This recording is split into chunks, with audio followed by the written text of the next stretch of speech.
They have to stay cool. They have to stay 2 degrees cooler. So they sag descend. down so that they... And when you're cold, that's true. they shrivel up because they want to be near the core. That's true. Because they have to be 2 degrees warmer than the rest of the body to work. Where do we put that? Right in between the legs. Yeah, that's a great place for them. Right in between the legs. I know. Why is your nose so close to your armpit? Oh, my Lord. The one part of your body that drips and leaks boogers. Let's put that above the mouth. Come on. Oh, that's You've got 2 true. hands. One's good. One's good for shit. I'm right-handed. Why can't I have 2? Why can't I have 2 right hands?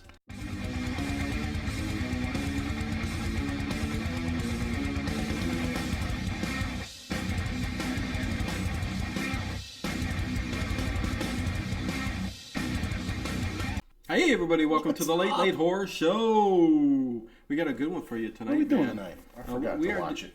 Oh my God, we are doing Let the Right One In. Oh, it's a good thing I've seen it 4 times. 2008. Did you see it 4 times? I did watch it for today in preparation, and yes, I've probably seen it about 4 or 5 times. Okay, well, let me tell you something. This is one of my favorite films of all time. Fantastic. Okay, Let the Right One In. I mean, that goes on a list of 2008. a Select few. This is up there. Maltese Falcon, Let the Right One In. Rosemary's Baby. Wow. Those are 3 tops. But yeah, this one is just, and this one is for different reasons. All movies are, can be your favorites for different reasons. Based on a Swedish novel. Yes. I can't pronounce the author's name, and I've read a couple of his novels. And it was also remade, American version, Let Me In. Yeah, of course, yeah. I'm not saying I haven't actually even seen the American. I don't want to see it. I don't call it a remake. It's just another readaptation. I saw it. I saw it in the theater. It probably isn't bad, especially if you've never seen the Swedish version. But when you see a film like this, so well done. And Ted, in my head, this movie is so well done. It has everything going for it. You know how everything comes together and works perfect for the atmosphere, the mood, everything it's trying to portray.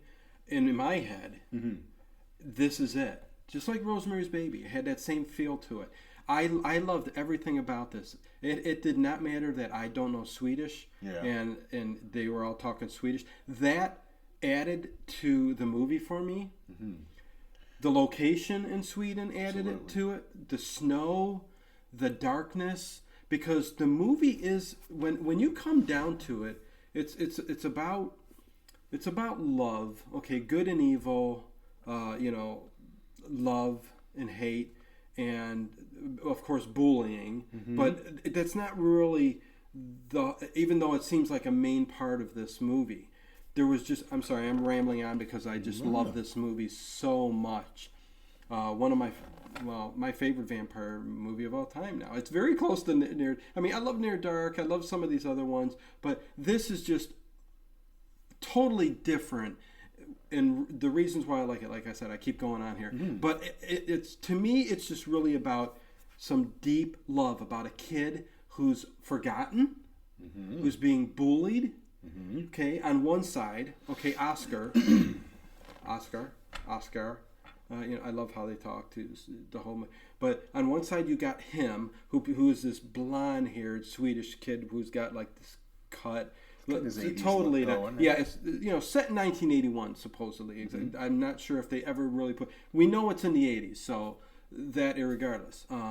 But you got him, who you technically feel very sorry for, through this movie. Okay. I'll tell you what. I can tell you're really passionate about this. Oh my God, yes. So let me come at it this way. Okay. I've read the book. And I'll continue on with my second half of what I'm talking about. I've read the book. I know you haven't. So what I'll do, since you obviously are in love with this, and I like it too.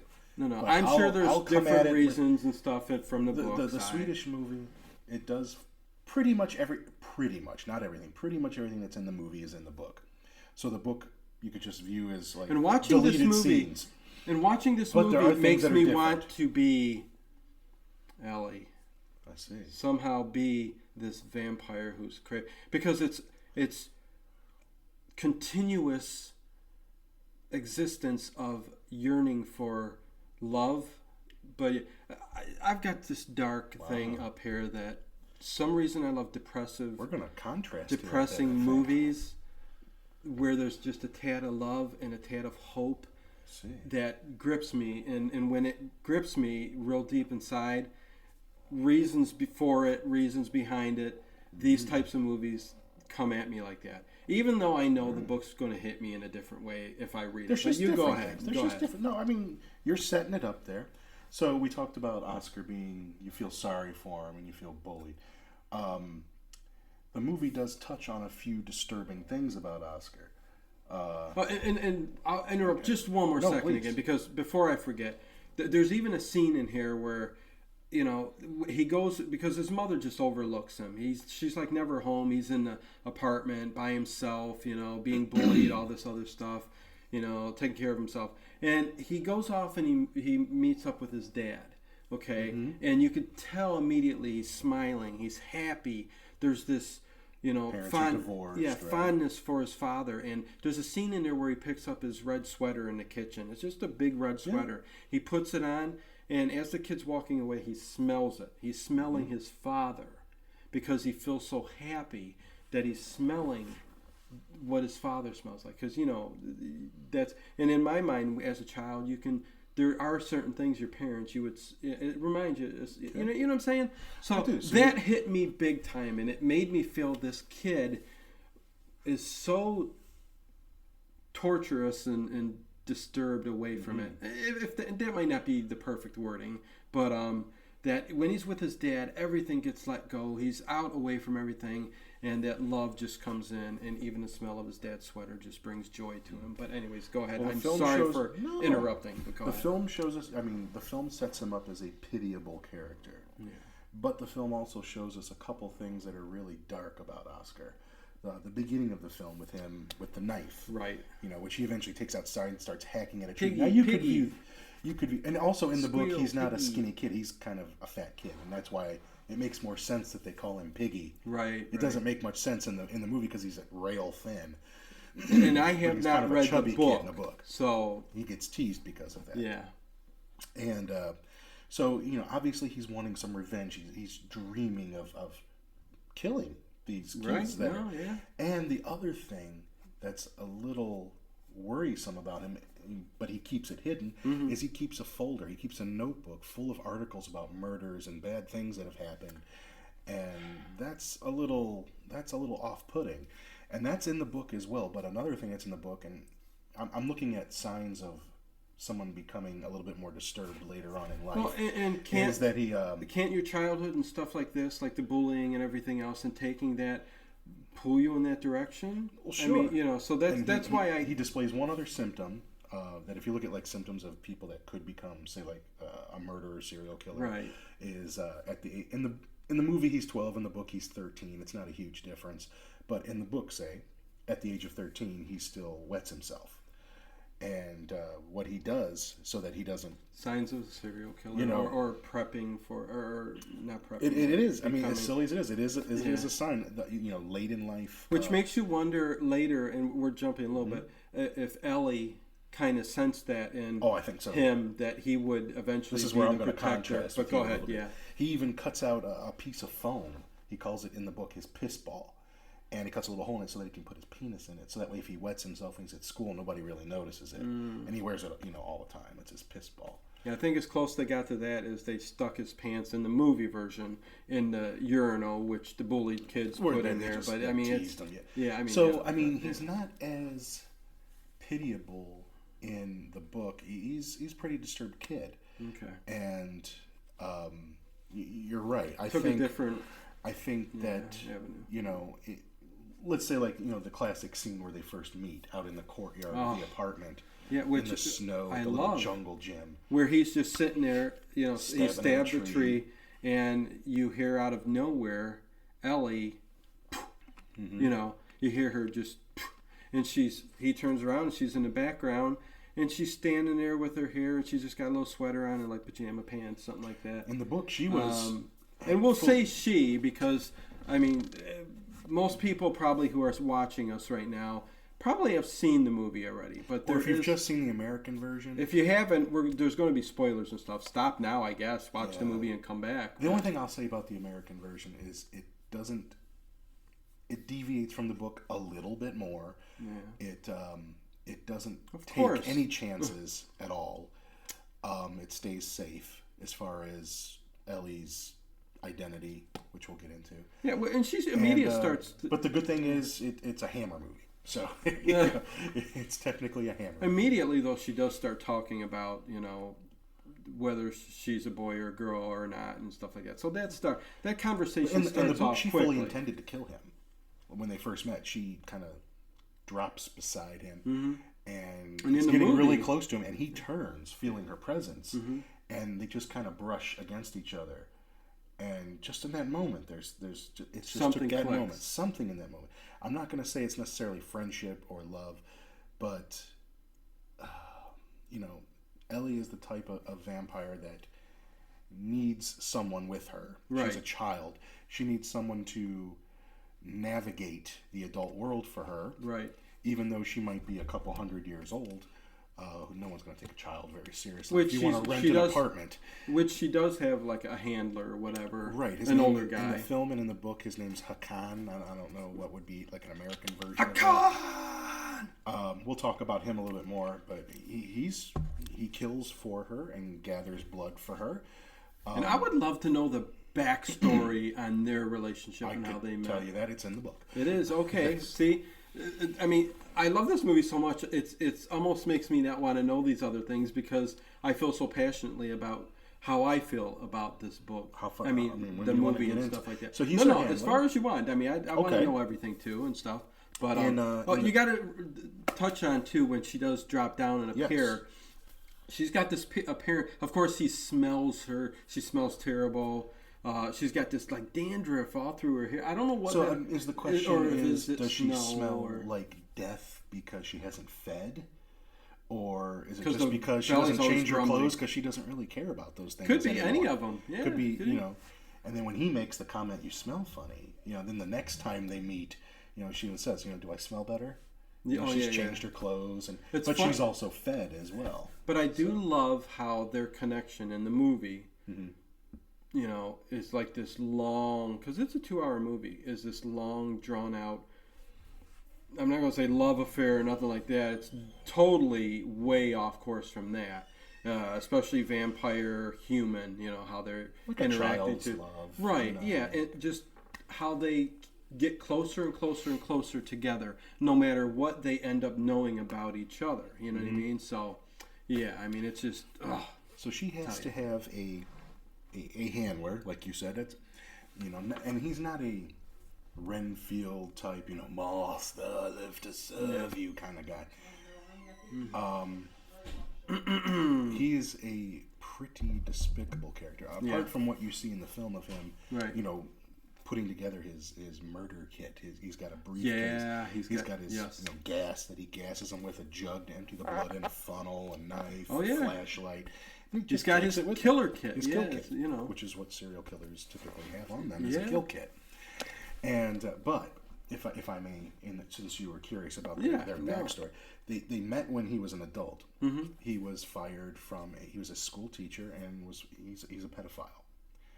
And it makes sense. Yeah, but go ahead. The book goes into some even during the course of the story that's going on, he's hiring, child prostitutes that had their teeth extracted for BJ's in the bathroom of train stations and stuff. He's horrible.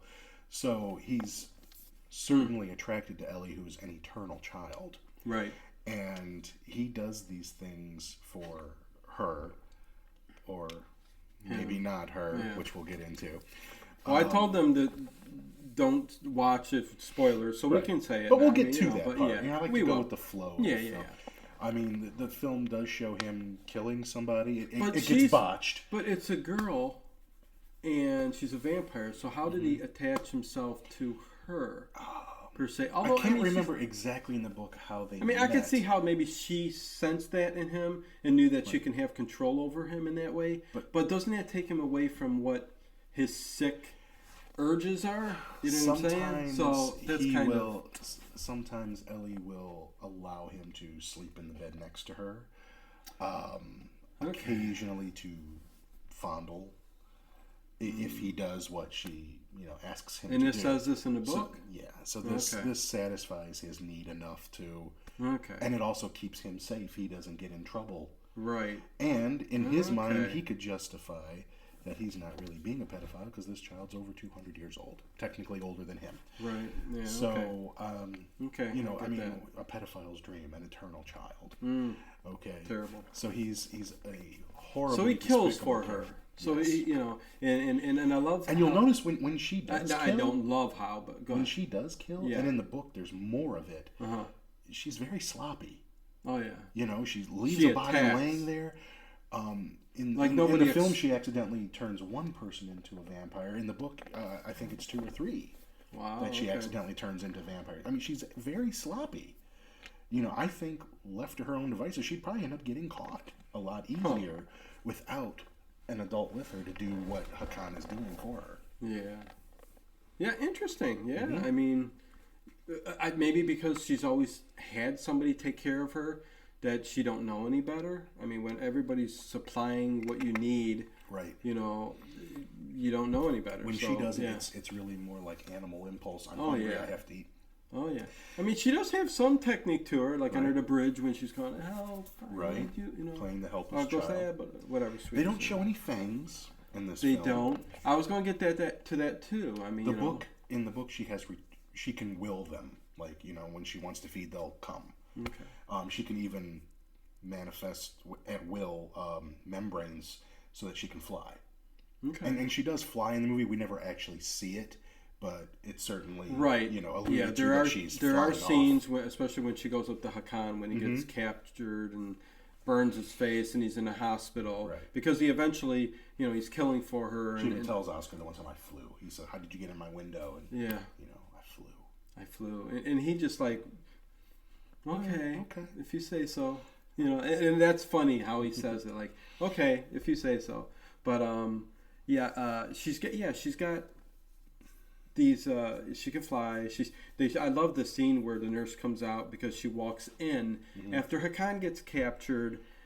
Don't ask me how he got so sloppy on the last 2. They moved to this town. Yeah. And everything goes awry. And they immediately put like. Poster boards up on the windows. I mean, almost making it obvious. Right. Everything is just. How long have you been with her, and how did you not get caught? We do have to. There's a group of like. Yeah. I don't want to say drunkards, but there's a group of older adults that like to meet at the Chinese restaurant, and have some drinks, and evidently everyone in Sweden smokes, and. Got to keep warm. Do I buy deodorant or cigarettes? I buy cigarettes. That's Russian. Oh, whatever. It's all the same. I know. I was going. Don't tell them that. To Sweden. Yeah, I love when like all these Eastern Europeans try to say they're so different. I'm like, it all sounds the same. I live in Parma, and people talk Polish, and it all sounds like Polish. But yeah, there's a group of older individuals who meet up in their little coffee. And one day Hakan is there, and they try. It's like, oh yeah, he just moved into the apartment over there. He's got a kid. So I mean, they're not even being that secretive. They invite him over, and he's really standoffish. Hakan gets up, pays his check, and immediately leaves. Right. But when he goes, I got to go somewhere. I'm busy. So he tries in my Russian Swedish accent. He kills that first person. And you'll notice when he's out in the woods and it's like a path, like a park path, and there's cars in the background. It's a very well lit, totally lit, and with the white snow, it's like. But you know what? And it's always one thing I thought, like, is he trying to get caught? I don't know. But you know what? It was in the middle of everything. It was something that this big gigantic poodle dog. One of those 4 foot whatever. I mean, not French really poodles, being secretive at all. Comes running and barking and right up to him as he's in the middle of draining his and first it's not victim. Like he just kills him and drags him off somewhere to cut their wrist and let the blood drain.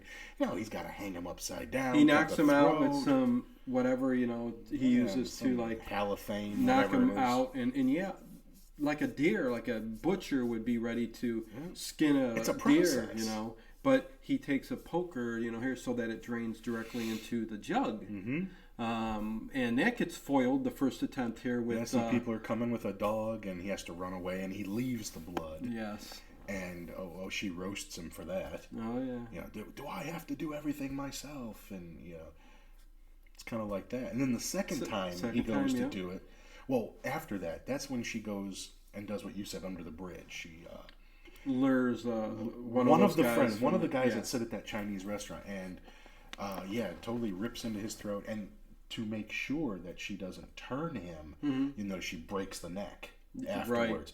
That's so that he does not come back. Yeah. So, but she just leaves the body there. Yeah. And Hakan's got to go out with a sled. And meanwhile, the guy, the old guy with the cats. Yeah, there's another guy. You know, in the lives up there, and he's seen all this happen. We don't know the names because they're weird. His name was Gusta. Was it? Okay, I don't know any of the names of those group of people, but that's another separate storyline too during all of this where he sees everything that's going on. And this isn't a commentary this week. We're just really talking about the movie, so we're kind of jumping all over the place. But that storyline is all about, you know, this group of people. The one guy's really good friend trying to find out what happened to him. And the one guy who I don't know his name either, but he's very close with the guy, first guy who got. Yeah, he was close with him. And is the woman his sister or his girlfriend? Girlfriend? Yeah. Because he seemed more like he was. She would be like Virginia, I think. It's like he was more interested in the guy. Oh yeah. You know, if you know what I mean. If you know what I mean. You know, a little bit of this going on. So, it just don't fit. Yeah, it just doesn't seem to fit correctly. But yeah, very upset, and she's like pissed off about it. But okay, we'll stop there and we'll jump over to the other group. Mm-hmm. Now there's Oscar who's being bullied by. Connie. In the movie, it's Connie. In the book, it's Johnny. And there's Martin or whatever. There's like a group of 3 kids, but led by one kid named Connie, who just bullies him like nothing. And he just Oscar just sits there. Great. No one cared about that. No. And Oscar just sit there and he just took it, takes it, and it's just so. There's one horrible scene where like they hold him down and the real jackass of the group makes the other kids take a switch and just beat him with it, and he gets a good scratch across the cheek. You could tell that that one younger kid, the little chunkier little kid. Yeah, neither one of them really wanted to do it. No, but they're following him because, you know, he's the leader, you know what I mean? But and then that evening when he's outside, Ellie, you know, appears and I love she knows exactly. And I love the advice she gives him. She's like, you have to hit back. Yes. He says, you know, there's 3 of them. You have to hit harder.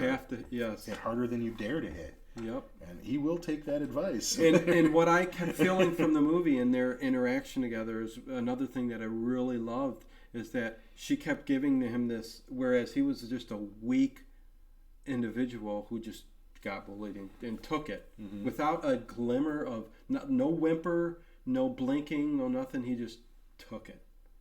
And she started telling him, and just her presence alone, that love, that connection that they had, growing, made him, well, whatever the connection was.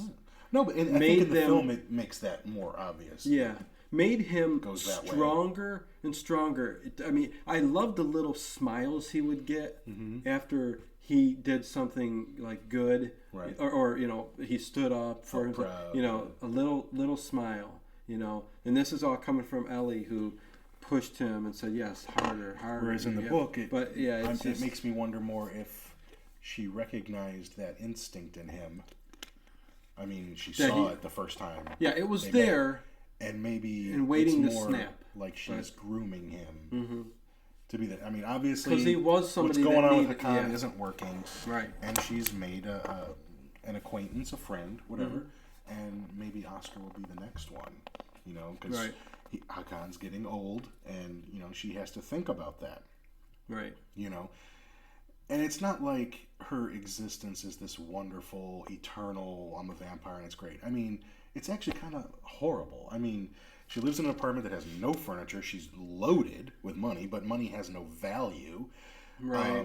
You know, she can't be out. I love the little scene where she says, hit that egg that's there. Because we'll get to that. Yeah, you know, you talk about, you know, money and stuff like that. She's got tons of money, just you know, from that she takes from everybody. What did she say? She broke that, and there's like this gold ball or something. She says, you know, if you take that egg and sell it, you could buy a nuclear power plant. Yeah, you know, I mean, she's rich, and he was, but she can't enjoy any of it. She can't eat. She can't drink. He was pissed. He's like... She lives to kill. She is a monster.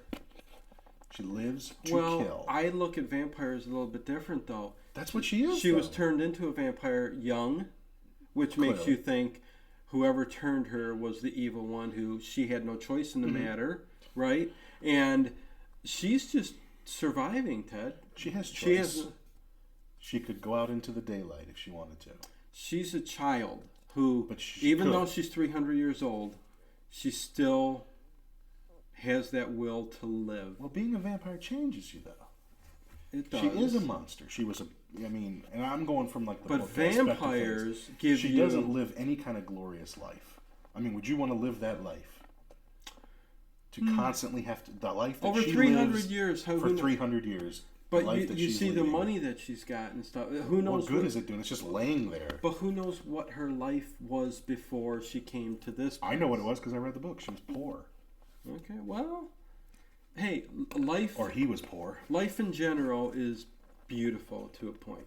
And just that feeling of... It's not life. It's like being a parasite. Well, we're going to differ on the whole vampire thing. Vampires are monsters. They're not these romantic Twilight twinkle in the sunlight. Well, no, I didn't say that. They're monsters. But no, I mean... There's emotion there. There's love. How about the vampire Lestat? I mean, those are the hoity-toity. There is yearning for love and for. So that's but not this isn't gone. That same kind of vampire, though. Well, this isn't Lestat. She still had feelings and she still had emotion. Seemed like that to me from the film. That's what I got, and that's what I really enjoyed. I know we're clashing. Well, no, not clashing. Just I'm contrasting the book with the movie. Right. And in the book, I get the feeling more that she was just grooming him to be her next, and. But whereas I see looking out for herself. Okay, it is just a movie. Okay, right. but I'm saying. But they took that and made something different, like something a little bit more emotional and romantic. Exactly. Romanticized it in the film a little bit. That's the part that I love. It's still, and I like the movie too. We're not. You look we're at not arguing. Right, I'm just contrasting. No, and I get exactly what you're saying. Mm-hmm. But just like we. But even when I watch the movie, I look at it and go, I don't think I'd want to have to curl up in a bathtub with a piece of cardboard over it.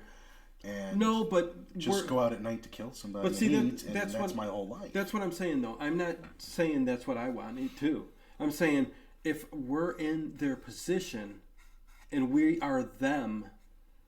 This, for me, their connection and the bond and the way it ends, it really hit me, and I felt it, and I felt it for the boy, and I felt it for her. That they were able to connect like that at the very end of the movie, and I just left that ending of the movie going, "Oh my God, this is awesome." I mean, we'll talk about that in a little bit, but I do like how there's a couple other things, and the book does it too. It takes a while for the relationship to develop.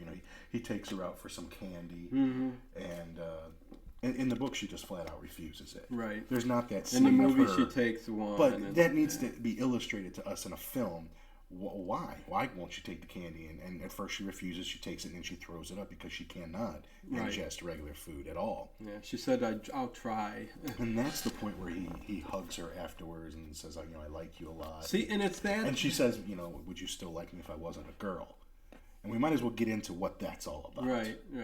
But in that scene too. Is another scene that hit me big and hard. Mm-hmm. I guess I'm just emotional. And he says, even if you weren't a girl, it's like, I guess I would still like you as much. He created this bond with Ellie. Again, as a child, he may not really understand that. And the film... but that was a potent scene right there, too. Now, I think that line is also used in the American version, and that it's only meant to be... I'm not a girl, I'm a monster, I'm a vampire. Right. All right. Now, in the Swedish version, when she says, I'm not, they give you one more scene later on. Eventually, I guess we have to build up to it. Hakan is dead. Well, we can pop to it. We're not going to do a full commentary, but Hakan is dead. She goes and sucks his blood. He botches another killing and pours acid on himself to hide his appearance, so that it can't be traced back to her. Right. So she climbs up the hospital. The part that I said just was awesome, where the nurse comes out, and in the background you could see her just climbing up the building real quick, And she calls him over, "Can I come in?" And that's another thing in this movie where they take from the vampire lore. She has to be invited in anywhere she goes into. Each time. Yes. It's not like, like I know like in Buffy the Vampire Slayer, if you were invited in once, you could just keep coming. Most vampire movies are like that. But this one, it's every time. Every time you got to. Because there's a scene, and see jumping on. There's more to talk about with this movie than I really thought. I mean, especially when you're passionate about something, you just keep bouncing all over the place thinking of things. But Hakan... So she feeds on him. She feeds on him, basically, and she just let him fall out the window. Little difference in the book. Yeah. She doesn't kill him. He turns. Really? Yes. And for a while, he is out in the woods, vamped out, killing people. No way. Yeah, I believe he's eventually either burned or put down or whatever. I can't remember exactly what. But that's another illustration. I'm saying that she botches things up when it's just her. She does need someone with her. She'll later feed on that one guy's girl. She'll later feed on her. And she gets caught in the middle of that act, and that woman turns. And there are several, there are several chapters in the book that really describe the process of turning into a vampire. It's almost like you just start having that realization. They don't show it. It would have been a great scene in the movie, but you start getting that bloodlust. You need blood, and she started cutting herself and drinking her own blood, like making all these little slits and drinking her own blood.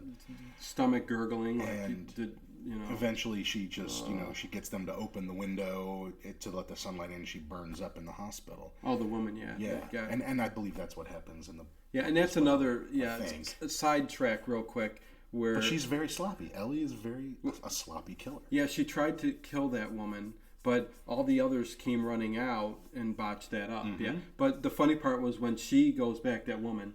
And she's part of the, like we said at the beginning, that group that hang out in a coffee house or whatever. She goes to that apartment, in a daze. Worst CGI I've ever seen in my life. Worst CGI, but all the cats start... Couldn't they have gotten real cats to hiss? They all just start hissing and attacking her and biting her, and she falls... It just... Do the cats get turned into vampires?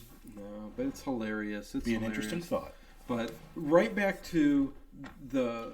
So Hakan one of the most important parts of the movie, I guess, in this Swedish version, where they talk about whether she's a boy or a girl, or a boy or a girl, and they end up going back and hanging out at his house. His mom's not there. Well, first, he realizes what she is, and that's when they go down in that little basement area. Right. And this is important. Something I want to say at the end of the podcast. Okay. Oscar gets the idea. Take my knife and we'll do like Blood Brothers. Yeah. And he cuts himself, and he wants Ellie to cut herself, and we'll mix blood. Some kids like to do mix blood. And as soon as she sees that blood dripping down on the floor, I mean, she drops down and licks it up and goes. And there's even a couple scenes where her face changes. Oh yeah. It almost gets. Oh, older. Her voice even changes. There's a different voice person. And I wonder if they digitally altered her eyes a little bit. Her eyes seem a little bigger. Like even when she looks normal, she's really interesting. I mean, it is a girl who plays her, and it's just really interesting to look at. And the funny thing is, both of these people, they really haven't done much else other than this movie. I didn't even look. Yeah, I mean, they really haven't. They've done a few things, but she gets down there and starts licking up his still blood, young, I guess, but and tells Oscar, to get away, and that freaks him out. And Ellie looks pretty damn good for right now. Go look at her IMDb. She turned into a beautiful young lady. Well, hey, it's been 10 years. The movie's 10 years old, right? So, anyway, I guess you forget. Yeah. So that freaks him out. So he's not exactly done with her, but they used to do Morse code and between the rooms because their apartment was right next to it. Short. They would talk to each other and sweet dreams, fools. So now he realizes what she is. He goes to her place. And he even says, "Are you a vampire?" And she thinks about it for a second. Maybe she's never really thought about herself that way. She just says, "I need blood to live. That's all I know." And he says, "How old are you?" And she's like, "I'm 12." But she says, "But I've been 12 for a long time." Yeah. I mean, it's almost like her, her mental capacity stopped at 12. You know, it's not like there's a 200-year-old person with all kinds of wisdom and knowledge in a 12-year-old's body. Say like in the Anne Rice books. Right. You know, it's interesting. They stop at that age. Yeah. She's a child. She thinks like a child, which is why her kills are sloppy. She doesn't think it all the way through, and it's why she needs an adult. But that also could be because she's had these handlers, people who have taken care of her. I think at some point she realized she's needed that. She's needed someone with her to be a parent, you know, of sorts. Right. Someone who can, you know, at 12 years old, you can't think, you know, 2, 3, 4 steps ahead. You know, she kills somebody and just leaves the body there. But getting to the scene. Yes, so... where we, well, at first Oscar kind of tells her, I'm done. And then she comes to his place, and she says, you have to invite me in. And he says, you know, why? Is there something here? Yeah, kind of making fun of her, like, oh... A little bit. Like, he's got a little bit of power over her for a moment. It's like, well, you know, come on in. He's even going... Yeah. You know, just come on in. What happens to you if you just come on in? And this is an interesting. This is another. I've never seen it in any other film like that. No, this is another great scene where. What happens in other movies? The only other thing I can remember is in Buffy the Vampire Slayer. It was like a barrier; they just couldn't come through. Right. That's kind of what I've gotten to. Okay. Yeah. I wonder if there was like a force field thing, but he tells her, and at first she walks right in, good 5-10 feet, you know, and she turns around and looks at him, and just. You know, I'm like going, what? And all of a sudden, she starts breathing heavy, and you could see it in her eyes, and then she just starts blood coming out of her ears, her nose, and just out of every pore. Right. And he goes, you can come in. Yeah. You know, come in. And immediately runs up to her and hugs her. Right. And, you know, all's kind of forgiven. It's emotional. So she takes a shower and she's going to put on one of his Only mom's I can dresses. get emotional over a vampire movie like this, but there was this the movie does make connection. It that way. You know, it's almost like reading the book is. I don't want to say it's going to spoil the movie because you got to separate. The two. I can separate the two. But was this the first time you'd seen this movie? No. Oh, I thought you'd seen it before. Yeah. And I've seen it several times. I do like it. I think it's a great movie, but, you know, the book's a different thing. And once you've read the book, it's kind of hard, you know, you mentally fill in the gaps, you know, in the movie. So, and here's one of those gaps coming up now where he sees her change. And you get a very... Well, they're playing... I like the scene, though. They're playing music. They got the album on, and he's dancing a little bit.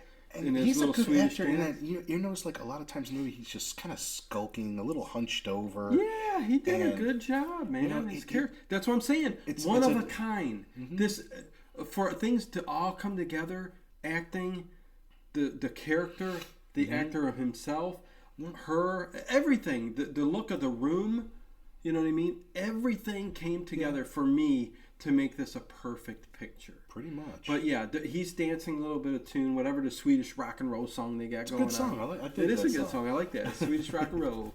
And yeah, she goes... And you know the title from this movie comes from a Morrissey song, right? Yes. Yeah. Yes. I'm going to see if I can some of the lyrics are open the video with it, although, you know, YouTube, but anyways. But yeah, there's a scene of her getting dressed, and there is a very specific, not super close up, but a very specific shot of her she goes in the crotch area, and it's scarred. There's no genitalia at all. Oscar looks in because she goes in there to change. He follows her and he looks real quick, and he sees, and it's just a quick glimpse of, you know, the pubic area and where it was sewn. You know what I mean? And technically, I guess they filmed that. It was technically a mannequin. You know, with that on there, but it was. But it's very specific, and that's the only indication you're given of her past. Yeah, in the movie, that's all they give you. In the book, there is another scene where she even says, you know, be me for a moment, you know, be me, and it's at that point in the book where they actually share like a psychic connection for a moment, and he's able to see what happened. And you find that Ellie, was actually a boy named Elias, who was taken by, I forget, like a big wigged vampire, like one of those Anne Rice looking kind of vampires, probably, and tortured, had genitals not castrated, completely removed and turned. Elias eventually escaped, but then, you know, when you've been completely neutered like that and you're 12 years old or 13 years old, you know, what am I? You know, I'm not a boy. You know, so he sort of, you know, made himself as a girl. Is more of a girl now without the penis. So which is funny. Grew his hair longer, dressed like a girl, and you know, that's even though he's not a girl, he's not a. I mean, he is a boy, but you know, but he doesn't have the movie. Parts. Definitely, she's a girl. Portrays her as a girl, even though they show that part. So that's your clue right there that she is not a girl. Right. That's very now. The American version wouldn't touch that. We are so prude here in the U.S. And so Chloe Grace Moretz is too pretty to, you know, pretend to be a boy. Right. You mean for the newer movie? Right. I mean, even in like that remake she did of Carrie. I mean, she would be a girl that looked like that would be the most popular girl in school. Yeah, you know, I mean, Sissy Spacek, yeah, okay, plain Jane kind of look, okay, could get teased. Right. Not someone that looks like Chloe. No, I know. All right, I didn't buy it for a minute. Not for either. one New York minute. Nope. So, but back to our Swedish movie. That's the indication that you're given, and they don't dwell on it anymore. Yeah, no, they're still connecting and all this other good stuff, you know, and in the meantime, it's like it's there for the people who've read the book and know. Yeah, I mean, and that's the gist of this whole middle part of this movie is just them bonding, getting closer, figuring out things, Hakan being gone and not knowing where she's gonna go in the future, and she ends up telling him, you know, we can get rid of the old guys in the deli or the whatever coffee shop or whatever now because you know they're secondary, really not much. Yeah, not much else going on now. But you know, the bullying kids though. Except that they do find the body. Hakan had pushed the body in the ice. Yeah, and they find the body, and basically just things are starting. You know, there's been like 2-3 murders, whatever, right here in that neighborhood. Yeah. So they're gonna start narrowing it down. Yeah, it's starting to get out of control, and she's starting to say, "I'm going to have to go." And there's that guy that saw it happen.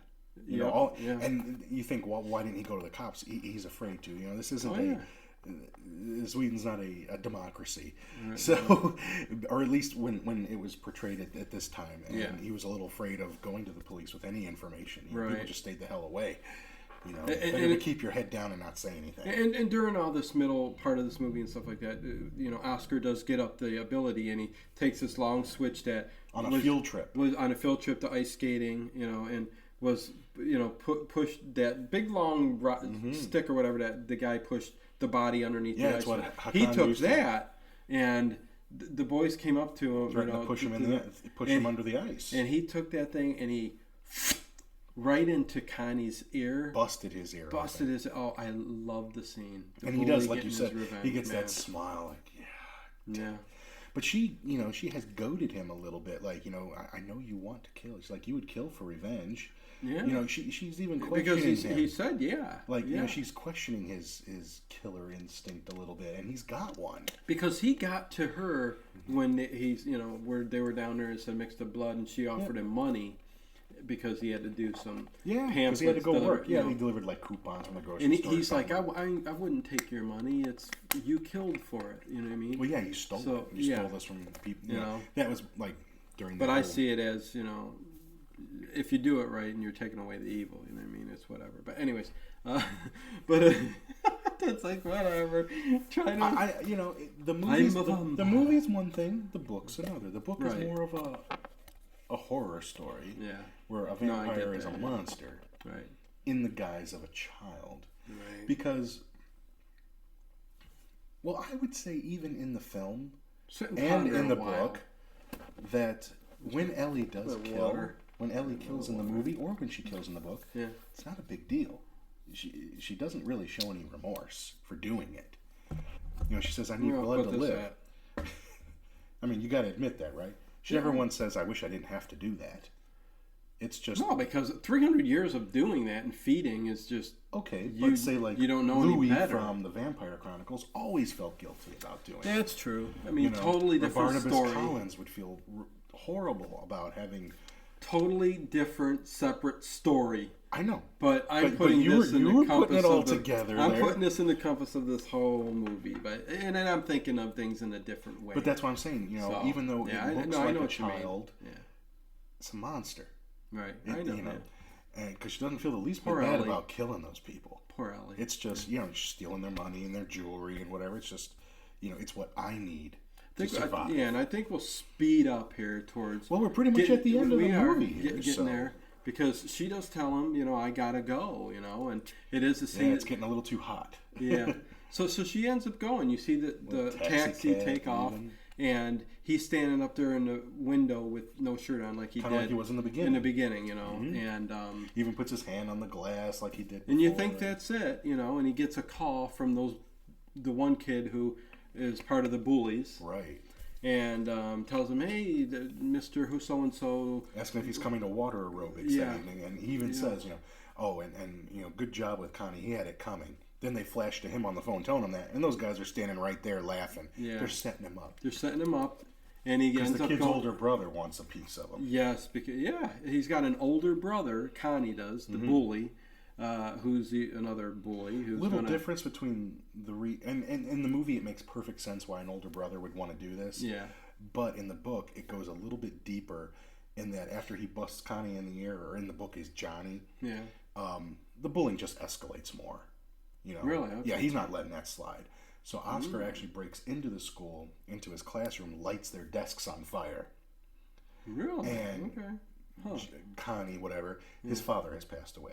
And he happened to have in his desk a photo album with all the pictures that he had of his father. Yeah. And when that got burned up, that's what roasted his nuts. Okay. And the brother too, because that's the only memento they had of their father. Yeah. And that's what gets him to want to basically in this end of the film, they're out now going to murder him. There's no question that they're going to kill him. They do everything to get everybody out of that building. Yeah, well, because he's at the swimming pool, the indoor pool here, gymnasium, whatever you want to call it. And the older brother comes in with the other kids, and they set a fire outside. Yeah, to get the dumpster to get the teacher out. To get the teacher out, and they lock all the doors, everything else. And they tell all those other kids out, everybody. And out. What happens next is the older brother takes and tells Oscar, "You need to stay under the water for 3 minutes." Hold it without breathing. And if you do, I'll just give you a scratch. Yeah. He's got his switchblade. I'm taking an eye out. But this scene... And he swims right up to him. It's like, I just swam in the middle of the pool. Come get me, motherfucker. Oh, I know. You come get me. Yeah, I know. But he comes right up there. Yeah, but he does it. He pushes him down because this scene that's coming up here is just... And I like that we don't get to see it. We don't get... That's what I'm saying. Perfect setup for the scene. Great for the film. Underneath, video camera to the head. Oscar's losing his breath. It's 3 minutes is almost up. You see him under the water, and the brother's hand holding him down. And all of a sudden, and you hear screams. Toned down because he's under the water. And you hear screams and stuff like that. You see a head. Well, first of all, you see a body get dragged through the water. Love that scene. A head just torn off and just starts falling down. Yeah, and then the older brother's arm gets cut off, falls down, and eventually, Oscar gets picked up and out onto the thing. And he smiles. Yes, and he's just smiling. Like Ellie, like from here up. And smiles. Yeah. So sweet. But she left in one a disturbing person. way. The one blonde kid was sitting there. Yeah. Left alive. Now that wasn't in the book. She killed them all in the book. Yeah, it's interesting why they left that in the movie. And yeah, I don't know why. Just because he didn't do anything, or no, he should have been a bloody spot on the floor. Yeah, I don't know. It was interesting why they did that, but that is it. She gets rid of all those kids except that little kid, and she saved Oscar. And basically, to jump right to the ending, because not much else goes on after that, you get a glimpse of Oscar sitting on a train, going. And he's just sitting there, it's daytime, little big trunk there, and he starts tapping it, like they did on the wall, sweet dreams, Yeah. And, Ellie's in there, and what you get out of it pretty much is that he's going with it. She found him, gonna groom him. She made him strong enough that he's gonna take care of her, and she's gonna take care of him. So both of them together, the monster Ellie, who's a vampire, and I say doesn't know no better, and is yearning for somebody, has finally found somebody her age, who eventually will grow up, but who's going to take care of her. And maybe this is a way she preps them, throughout the years. But anyways. But wait, there's more. And and in the movie, that's how it ends, and it goes to snowflakes. And, again, I just oh my God. Great film. It's a 5-star movie. Yes. And then if you've read the book, or if you've read any other books by the author, and he writes horror stories, he's got zombie stories, all kinds of stuff. He wrote, later on, a book of short stories called Let the Old Dreams Die. Yeah. And the story in the book called Let the Old Dreams Die is an epilogue to Let the Right One In. And it deals with years and years after the case, the detective who's working on it, who also lives very close to the guy who worked at the train station and punched Oscar's ticket to get on the train, the last person to ever see him. Mm-hmm. And, he's been questioned, all right? And I don't remember everything in the short story exactly. It doesn't really deal with Oscar and Ellie too much, except at the end, in that he remembers them sitting there waiting for the train, the two of them, and he remembers seeing them cut their hands and mixing blood, like a little blood promise thing. Right. And then during the investigation, the lady who used to investigate, she's retired, but somehow a photo turns up, a 2008 photograph, and it's clearly the two of them. Their hair is different or whatever, but he hasn't aged, and obviously she hasn't. So he became a vampire as well, and they've traveled together for the 30 years in between the film and that book. Wow. Yep, so she decided to turn him after all. Interesting side, note to the ending of the... Yeah, what a different way to take that, yeah. Just a little short story that he wrote later on. So yeah, but that's canon, that's official. So even though it's not in the movie, it's that's the official ending of the story. But yeah, this is up there, man. Is one of my all-time favorites. Well, I mean, man. it's great. The location, the Swedish location. Almost even like when they're outside in that courtyard, it's almost claustrophobic. That little jungle gym, that little area that they basically build their whole relationship in. A lot of the film feels enclosed. Something to me about little areas and villages and places set out of the way. I mean, in real life, would I want to live in a place like that? I don't think so. You would probably be too depressed all the time. It's snowing. There's no sun. It's dark. It's cool. So you know what I mean. It's but something. No wonder he's a borderline serial killer. But something. Another thing. Something draws me into those kind of movies, though, and everything. But this was just the perfect movie. Another thing that points to Oscar being a little disturbed. Remember the part in the beginning at school when the police officers asking about how did they find out that the person who was killed in the house was murdered first and not in the fire, and he knew because there was no smoke. There's no smoke in the lungs. I mean, he says I read a lot. Well, what is he reading? Right. Yeah. It's like he knows how to. Oh yeah, he's. He knows that you can't do that to. I mean, at 12 years old, that if you kill somebody, you can't burn the house down and make it look like an accident. Exactly. It's and the book portrays him not as pitiable as the film does. I mean, he's been teased and bullied, but he's got his dark side that may have been there before. Yeah. And the bedwetting at such a I know you take and mix them both together. It's a whole different thing. Right. So that's why separate them. The movie is one thing. The book is another. But that's why this was cool because you hadn't read it and I had. And, we both loved the movie. Oh. And it was cool to compare the two. And I would say for anybody who just says, it's got subtitles and you're American, so screw it. Well, you know what? Even on DVD or... Doesn't make a difference. It's on Hulu right now. You can watch it, but it is subtitled. Yeah. But if you get the Blu-ray or the DVD, there is a dubbed version. So if you absolutely can't stand it, if your reading skills aren't very good, then you can watch a dubbed version. But... the language is part of it. Oh, yeah. And the location is part of it. You want to hear that voice the way they did it. And honestly, the more subtitled movies you watch, the better you get at it. There was a lot of interesting sounds, too, how they created the sounds that were like, when she'd bite into the neck, it was like... I like the ones when she they bit into the floated away. Yeah. They bit into sausages. Mm-hmm. Oh, really? Yeah. I didn't read anything up on that. To make that sound effect. It was interesting how they used different techniques. See, I refreshed my memory more on the book than the movie. Yeah. So, but yeah, very interesting, but way up there, man. Fantastic film, and I don't like a lot of newer movies, and this was definitely one that I watched that I liked. Every now and obviously then it's not the first movie that's got a vampire that's a child in it, but where they're really the focus of the film is the children.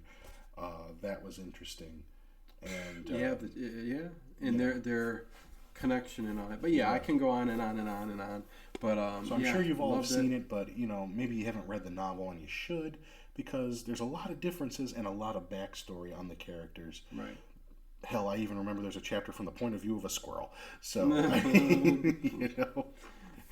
But Ted, leave it to Ted. Yeah, all that information. But the movie is very close. We do great shows, but anyway. The movie's very close to the book. They changed some things, but so the book is kind of like all the DVD extras, the deleted scenes. Yeah, right. Look at it that way. Exactly. It'll give you a different take. It's like the extended version of Lord of the Rings. It's just...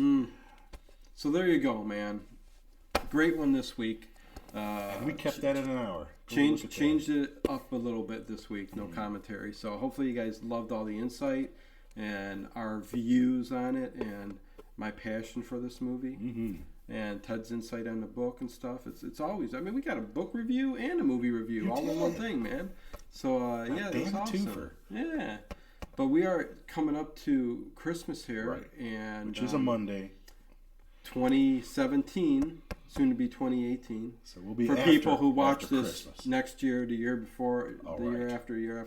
So we'll be back the following week. Yeah, so plus we got a Christmas special. If you guys haven't seen it, a bunch of movie recommendations from some of my favorite YouTubers. So there you go. With that said, man, squeal like a piggy. Squeal.